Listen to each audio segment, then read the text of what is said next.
Yang terakhir, oh enggak, masih ada satu lagi nanti. Ini Glock 17 WGG ya, udah custom, udah upgrade ya. Ini barnya kuningan.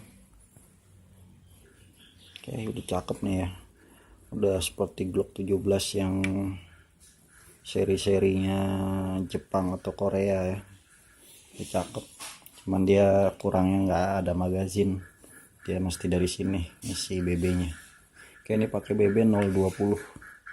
Kita tes ke pin plate suaranya seperti apa. Oke, lumayan ya, mantap. Glock 17 spesial yang produksi lumayan banyak, kita doang, Arsa Hobby Don Papinos.